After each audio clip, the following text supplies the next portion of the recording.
നമസ്കാരം. റാഫ്റ്റോ ക്രിക്കറ്റിലേക്ക് അവർക്കും സ്വാഗതം. യെസ്, എജ്ബാസ്റ്റനിൽ വിജയം നമ്മുടെ കയ്യെത്തും ദൂരത്താണ്.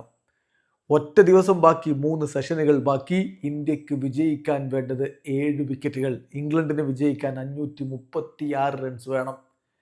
ടോട്ടൽ ഡൊമിനൻസ് ആണ് ഈ ഒരു ടെസ്റ്റിൽ ഇതുവരെ ശുഭ്മൻ ഗില്ലും സംഘവും നടത്തിയിരിക്കുന്നത്. അത് നാളെ ശുഭപര്യവസായി അങ്ങ് തീർക്കാൻ കഴിയട്ടെ. എന്തായാലും ഇന്ന് ഇന്ത്യയുടെ ടോട്ടൽ ഡൊമിനൻസ് അത് അടിവരയിട്ടുകൊണ്ട് അവസാനം ഇംഗ്ലണ്ടിൻ്റെ 3 വിക്കറ്റുകൾ പിഴുതെടുക്കാൻ നമ്മുടെ പേസർമാർക്ക് കഴിഞ്ഞിരിക്കുന്നു.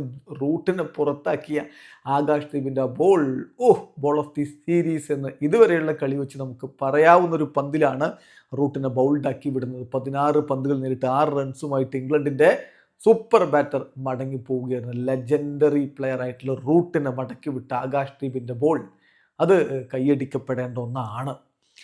ഇംഗ്ലണ്ടിന് മുന്നിലേക്ക് ടീം ഇന്ത്യ വെച്ചത് 608 റൺസിൻ്റെ ടാർഗറ്റാണ്. ഇന്ത്യയുടെ ഇന്നിങ്സ് വരെയുള്ള കാര്യങ്ങൾ നമ്മൾ ഇതിന് മുമ്പത്തെ വീഡിയോയിൽ പറഞ്ഞതുകൊണ്ടാണ് വീണ്ടും അതിലേക്ക് കടക്കാത്തത്.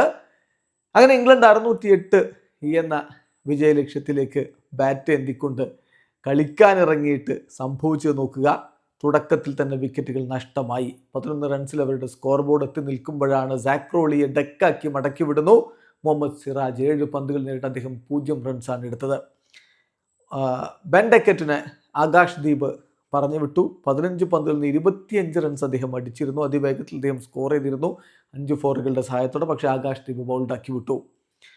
പിന്നാലെയാണ് ജോ റൂട്ടിനെ 6 റൺസിന് മടക്കി വിട്ടത്. ഇപ്പോൾ 24 റൺസുമായിട്ട് ഒലി പോപ്പും 15 റൺസുമായിട്ട് ഹാരി ബ്രൂക്കുമാണ് ക്രീസിലുള്ളത്. ഇംഗ്ലണ്ട് സ്റ്റംസിൻ്റെ സമയത്ത് 72-3 എന്ന നിലയിലാണ്. ഇനി ബാക്കി കാര്യങ്ങൾ കാണേണ്ടത് നാളെയാണ്. നാളെ 90 ഓവറുകൾ ബാക്കി. ഇംഗ്ലണ്ടിന് ജയിക്കാൻ വേണ്ടത് 536 റൺസ്. ടീം ഇന്ത്യക്ക് വേണ്ടത് 7 വിക്കറ്റുകൾ. തീർച്ചയായിട്ടും നമ്മുടെ കയ്യിൽ തന്നെയാണ് കളിയിരിക്കുന്നത്. നാളത്തെ മോർണിംഗ് സെഷൻ ക്രൂഷ്യലാണ്. ഒരു 3 വിക്കറ്റുകളൊക്കെ ആ സെഷനിൽ വീഴ്ത്താൻ കഴിഞ്ഞാൽ കളി പൂർണ്ണമായിട്ടും നമ്മുടെ കയ്യിലിരിക്കും. അതിന് സാധിക്കട്ടെ എന്ന് നമുക്കിപ്പോൾ പറയാൻ പറ്റുകയുള്ളൂ. എന്തായാലും ഈ ടെസ്റ്റിൽ ഇതുവരെയുള്ള ഹീറോ നമ്മുടെ നായകൻ തന്നെയാണ്. ആദ്യ ഇന്നിങ്സിൽ 269 റൺസ് അടിച്ച താരം ശുഭ്മൻ ഗില്ല് രണ്ടാം ഇന്നിങ്സിൽ 161 റൺസുമായിട്ട് വീണ്ടും മിന്നിക്കത്തുന്ന കാഴ്ച. ചരിത്രത്തിലേക്കാണ് അദ്ദേഹം ബാറ്റ് വീശിയത്. അത് മനോഹരമായിട്ട് വിജയിച്ചുകൊണ്ട് നാളെ മികച്ച രൂപത്തിൽ സീരീസ് ഒപ്പം എത്തിക്കാൻ ടീം ഇന്ത്യക്ക് കഴിയട്ടെ. വീഡിയോ അവസാനിക്കുന്നു. ക്രിക്കറ്റ് ലോകത്തെ കൂടുതൽ വിശേഷങ്ങളുമായി റാഫ്റ്റോ എത്താം.